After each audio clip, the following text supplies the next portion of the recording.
sonaba una campana como de trabajo, como la de los picapiedras, sonaba el timbre y en ese momento se veía que era un trabajo. Entonces ellos iban al reloj checador, checaban salida los dos y ya después se abrazaban y se iban caminando abrazados hacia el horizonte. Como los partidos políticos. Como los partidos políticos. ¿No? Que campañas están peleando y ya una vez que ya ganó uno, ya se empiezan a repartir. Y ya se reparten todos los puestos. Algo así, aplica también ese ejemplo. Y pues al final vemos, la caricatura nos ilustra que durante todo ese tiempo se están peleando y al final era un trabajo y cuando salen tan amigos como siempre. ¿Por qué pongo este ejemplo? Porque para mí los actos de autoridad son así. Los actos de autoridad los hace un funcionario dentro de sus horarios de trabajo, dentro de sus funciones y ejerciendo su trabajo y su potestad en ese momento, ¿sí? Pero no los está ejerciendo como un particular. Supongamos que el administrador desconcentrado de auditoría fiscal emite un acto, lo está haciendo como administrador desconcentrado, no como Miguel Chamlati en este caso, ¿no? Ya fuera del horario de trabajo y en su casa, pues Miguel Chamlati, administrador desconcentrado, será un simple mortal como cualquiera de nosotros, un simple civil, y estará ejerciendo actos como él, como persona, ¿sí? Si se va a cenar unas tortas saliendo del curso y nos invita a todos, estará haciendo un acto como Miguel Chamlati, un acto muy caritativo de hecho, pero un acto como Miguel Chamlati, ¿no? Pero no lo estará ejerciendo como funcionario público. Por contrario, si el día de mañana entra a trabajar y expide una orden de visita, expide una solicitud de información y documentación para un contribuyente, lo estará haciendo en ejercicio de sus funciones, en su carácter de autoridad. Entonces, de entrada son los actos que realizan las autoridades en el carácter de tal y el cumplimiento de sus funciones. Tenemos dos tipos de actos, los actos de molestia y los actos de privación. Los actos de molestia regulados esencialmente en el 16 constitucional y los de privación en el artículo 14. El artículo 14 nos dice: nadie podrá ser privado de la libertad, propiedades, posesiones o derechos, sino mediante juicio seguido, y nos da toda una explicación. La base es esta: nadie podrá ser privado. Son actos tendentes a privar a la persona, ¿sí? Los actos de molestia parten del 16 y nos dice que nadie puede ser molestado en su persona, familia, domicilios, papeles o posesiones. La clave es que nadie puede ser, ¿qué? Molestado, ¿sí? Entonces la esencia de los actos de molestia: nadie puede ser molestado. Actos de privación: nadie puede ser privado. Y bueno, en una definición de un acto de molestia, es una perturbación, fastidio o incomodidad que se realiza en la esfera jurídica del gobernado, pero no pasa de ser una molestia, no llega a ser la privación como tal de un bien, ¿sí? Por ejemplo, un acto de privación, un crédito fiscal. ¿Por qué es un acto de privación? ¿De qué te estarían privando? ¿De qué los estarían privando en un crédito? De dinero. ¿Qué? De dinero, en efecto, me están privando de dinero, me están cobrando. ¿Por qué la orden de visita es un acto de molestia? ¿Me están privando de algo? ¿No? ¿La orden de visita me están privando de algo? ¿De qué, dijo? De tiempo. ¿De tiempo? Sí, podría decirse. Más bien es una molestia, ¿no? Como un acto de molestia. Sí, me están privando de tiempo, pero no me están privando de bienes, de posesiones, ni de derechos, ¿no? Solo me están quitando el tiempo, me están pidiendo cosas y son una molestia como tal, ¿no? Entonces se convierten en un acto de molestia, ¿sí? Da mucha risa el término de me están quitando tiempo y me molestan, pero a fin de cuentas así se llama el acto, ¿no? De molestia. Entonces es una molestia realmente que hacen las autoridades, y no porque lo pensemos así, sino porque jurídicamente así está definido, ¿no? Entonces viene a ser eso un acto de molestia. La diferencia también radica, una de las diferencias principales, es que los actos de privación deberán de respetar los derechos y garantías consagrados en el artículo 14. Por ejemplo, que se siga ante tribunales previamente establecidos. Aquí hay un punto que señalar. En un principio, la Constitución nos habla que se siga ante tribunales el procedimiento para llegar al acto de privación. Sin embargo, ya ha sido definido que en materia administrativa y fiscal Por tribunales vamos a entender a la autoridad actuante, que la autoridad que realiza el procedimiento, el acto de privación, haga primero un procedimiento seguido en forma de juicio, donde escucha al contribuyente y respete esto, respete las leyes expedidas con anterioridad al hecho y siga las formalidades de ese procedimiento.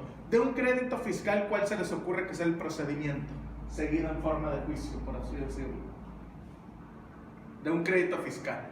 El crédito fiscal es el acto de privación.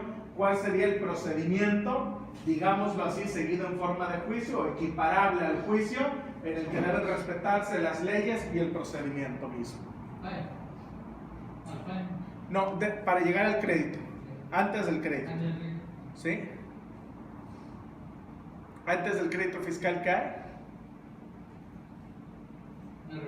Una revisión, la auditoría. La revisión sería el equivalente al juicio o al juicio seguido ante tribunales, ¿sí? Y esto ya ha sido definido por la Corte y por otros tribunales. Su equivalente, en caso de materia administrativa, sería el procedimiento administrativo.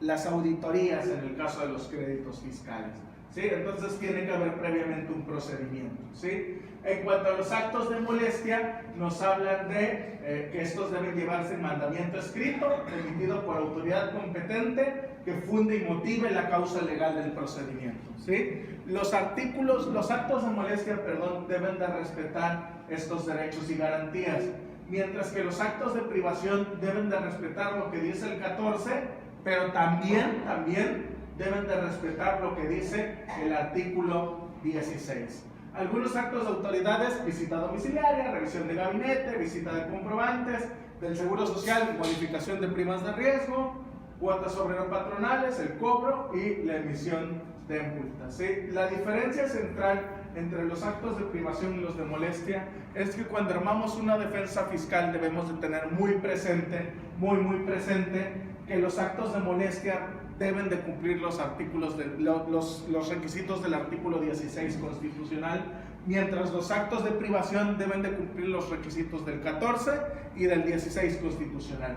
Con base en esta teoría de los actos de autoridad, me ha tocado ver que algunos abogados, al hacer su defensa fiscal, hacen valer garantías como la garantía de audiencia u otras, hablando de actos de molestia. Es que en este acto de molestia no me dieron goce de mi garantía de audiencia.